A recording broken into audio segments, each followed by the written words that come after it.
Hello, everyone, and welcome to our second how-to series. Today, we are going to be talking about a Spike Prime RAM saver that we created, and today we have speaking Sanjay Sachin from FRC 8027, who has been working to help solve the issue of the Spike Prime RAM, alongside myself and David Gilday from the UK. Sanjay? Okay, we're going to look at this tool that Arvin and I created so that we can free up a little bit of memory during the compile time stage of running the Spike Prime programs on your hub. So the first thing is first, we're going to just show some Spike Prime code. I'm going to share my screen. Let's start with Scratch, because this is actually an issue in both Scratch and Python, if you did not know that. So this is a pretty basic program. What it's going to do is it is going to move forward, turn right, and actually it's going to move around in a square over and over and over again. I can just show you a quick demo. This code currently crashes due to an out-of-memory issue, but if I remove some of the code, I should be able to show you what the desired effect is. I have my Spike Prime here. I'm going to download it. And Arvin, can you switch to the bottom field?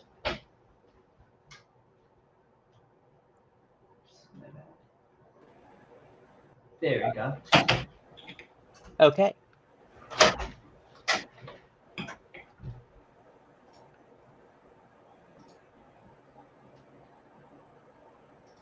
Hello? Can you hear me, Arvin? Yes, we can still hear you. Oh no. 1 second, everyone.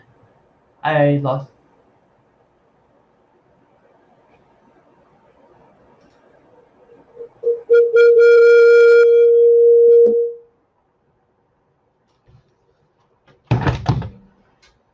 Okay. Can you hear me, Arvin? Can you speak again? Yeah, we're getting some echo. Okay, I think it should be good now. Okay. Yes, we can hear you. Can you? Yeah. This program is simply going to. Oops, sorry, I did it backwards.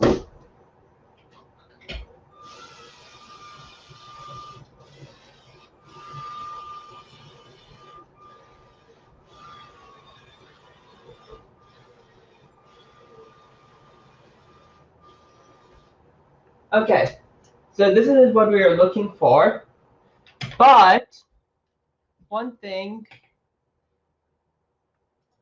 if we don't want to solve.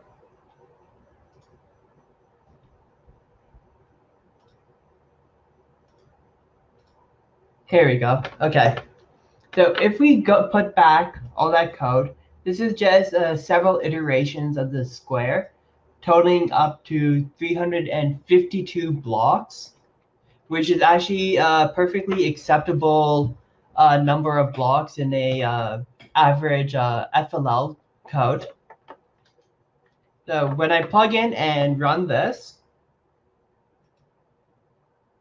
we will get the out of memory issue.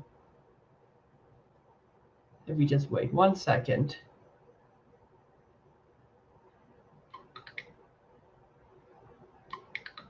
Yeah, so you get the error occurred, not enough memory. This is actually happening during the compile time part of the code. So our solution is to compile the programs ahead of time on the computer before we push it to the Spike Prime. To do that, we created a tool in Python that you can download. You can find this tool at this link. I'm going to copy that into the chat so that all of you will have access to it. First, we're going to show you how to install it on Windows. It's quite simple on Windows, but if we have a bit of time at the end, I will also show you how to install it on Mac, because a lot of teams do use Mac. So all you have to do is click on the Assets tab at the bottom on Windows and download mpyconverter.exe. Google Chrome may give you a warning, but I assure you that it is safe, and you can press keep. Now we can just run it. And Windows Defender may give you a warning also, because it is not a signed program. But once again, it is safe to just click run. It does take a few seconds to get started. I will bring it over once it is ready.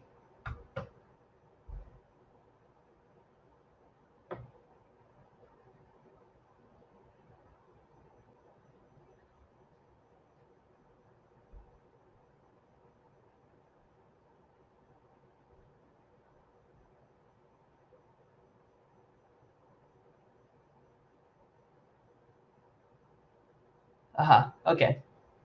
Here it is. So this is the basic interface. We have required settings. You have to choose the port at which the Spike Prime is connected to. You can see there's a list of all the available serial ports. Sorry, I did forget to do one thing. Before we can run this, in the Spike Prime software, we actually have to disconnect from it. Otherwise, we will not be able to modify the programs on the Spike Prime hub.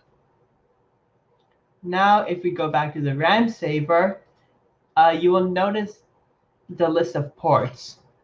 But you may be wondering, how can we get these ports? It is actually quite simple. If you're on Windows 10, if you right-click on the Start menu, you can click Device Manager. This is what Device Manager looks like. It is a list of all the devices connected to your computer. And what we are looking for is the Spike Prime. This is going to, sorry, wrong thing, is going to be under ports, COM, and LPT. It is usually labeled as USB serial device. In this case, it says COM3. Now, if we click back in the Spike Prime RAM saver, all we have to do, did make one mistake. Note this, you actually have to load the RAM saver after you have connected the Spike Prime. I made a mistake by not doing that. So I'm just going to close that, and I will reopen it.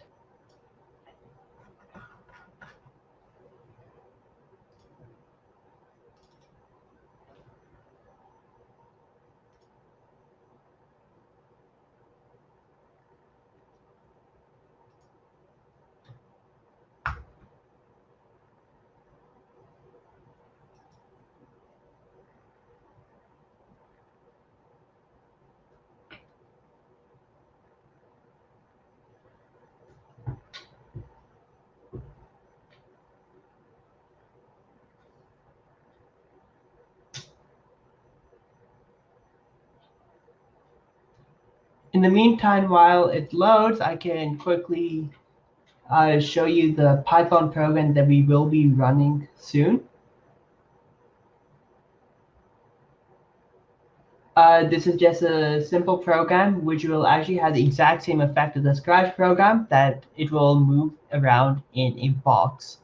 And the Spike Prime RAM saver has loaded. So here we are. Under port, what we have to do is we are going to select COM3, because that is what we had chosen earlier. And then we had downloaded our Scratch program, this one, to the hub already. So we are going to go to the tab, if program is on hub. Then similarly to your to the software, you get to choose what slot the program is currently stored in, which is 0 through 19. And we had earlierly downloaded it to 0. So I'm just going to select 0. And then I will press start. I will hold up the Spike Prime to the camera. This does take a little bit of time. The color sensor lights will actually, Arvin, can you show the screen? The color sensor lights may actually blink a bit, but that is perfectly normal. All the display messages will show up in this application. It may take up to 2 minutes to complete.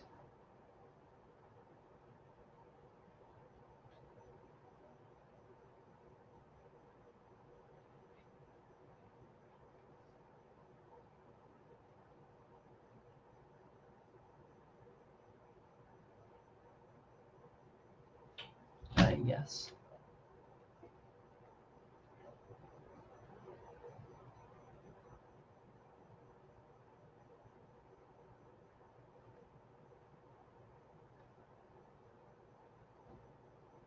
Note that the user interface on the hub may not work while it is running. That is perfectly normal. It will reboot the hub when it is complete, and you will have access. And you can see program completed successfully. Now we can try running the code on the field again. So I'm going to disconnect it. I am going to show you. The code is working.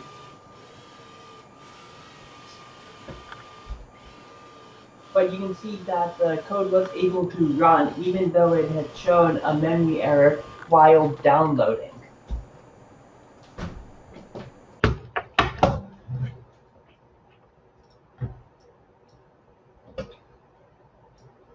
Next, we can try the same thing in Python.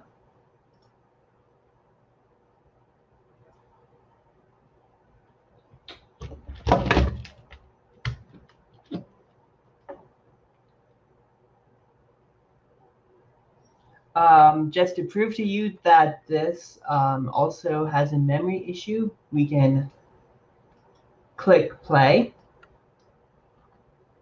And in our console, it will say memory allocation failed. Or not.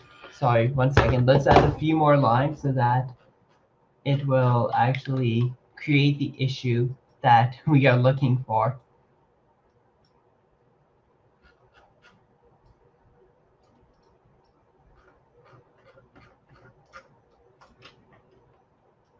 So why don't we just do another set of revolutions around the field. We can just paste that. Now, if we run the code, it should give a memory allocation failed error.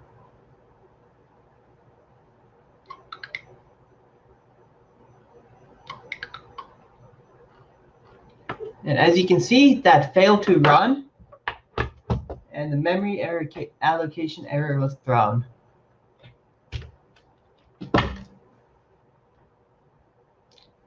Next, we are going to once again disconnect from the hub. We're going to go to the Spike Prime RAM saver. We will press restart on it because we actually ended up just using the same slot. So we should be able to just run it again.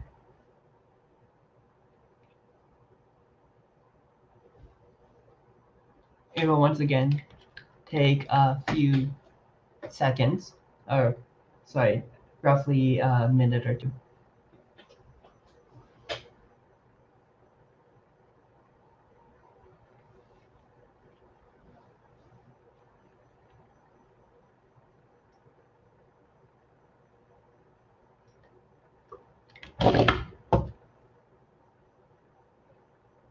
in the meantime, for those who are curious, the way this works is we created a Python program called convert.py. And what it does is it uses the MicroPython MPY converter to compile all the code from a .py file into a MPY file. And what that is actually doing is it allows the hub to skip the stage of compiling it on the hub and allows it to utilize the vast amount of memory on your computer instead. So Scratch programs actually underneath are converted to Python. And what we had to do was we had to take the converted Python file from the hub and download it back to your computer. We convert it and then put it back on the hub. But now it looks like our RAM saver is complete and we should be able to run it. Although I do want to mention one thing. Our program does allow you to use a local Python file that is not on the hub. If you have a Python program, you can just simply save it to a .py file, put the proper path, and then upload it to the slot you want, and it will upload the compiled version and not just the normal Python code. Now we can go switch to the robot stream and run it.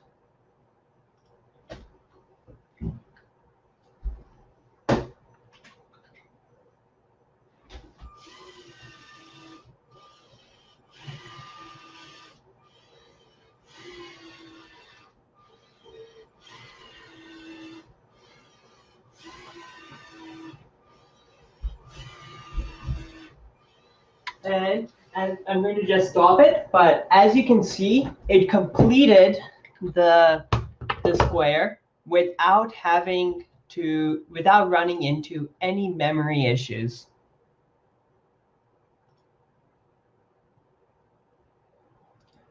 And quickly, I will show you how to install this on Mac because it is a little harder than it is on Windows. So let me just switch to that screen. Downloading from that same link, instead of downloading mpyconverter.exe, we're just going to download the zip file. And then now when we go to downloads, if we unzip it, we get this folder. Now is the harder part, where we have to actually go to terminal. You can find that in utilities. Then if we follow the instructions, the first thing it says is we have to run this program, or this command. So let's just quickly do that. And then you have to type in your password, which is your computer login password. Note that in terminal, it will not show the characters like it would in a browser or something, but it does type it in. Press enter. And if there are no errors, in this case, I've already installed all the dependencies, and it actually should be able to run the code now. And where I extracted the files was in my download folder. So if we go cd downloads, you can see that we have a folder called Spike Prime Precompiler. We're going to use cd Spike Prime Precompiler, and then we can list the files here.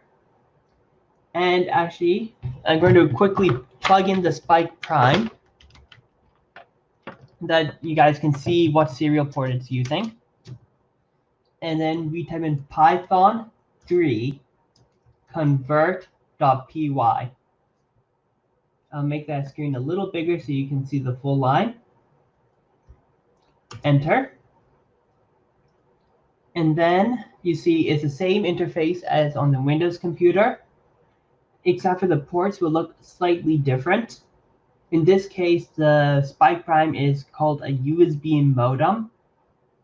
And then if you select that and follow all the same instructions, it will run just like the Spike Prime did on as shown earlier. Okay, Arvind, do we have any questions that we should discuss? Yes, so we did have one question here. Beside the RAM saver, did you notice any improvements in the performance of the pre-compiled code? Um, I am not sure about that yet. The compiler can using the compiler and the pre-compiled version may have some benefits, including more optimized code. We have not done enough tests to see any noticeable improvement in robot performance, but the pre-compiled code may be more optimized than it would be compiling it on the Spike Prime. Okay, that's really cool. I guess that's something that I will have to test out and see. It doesn't seem that we have any other questions, so thank you to everyone that joined us today, and we really hope that this RAM saver will help you, or if you're a First Lego League team, help you write advanced code without running into the memory error. Bye, everyone, and we'll see you next week. Bye, everyone.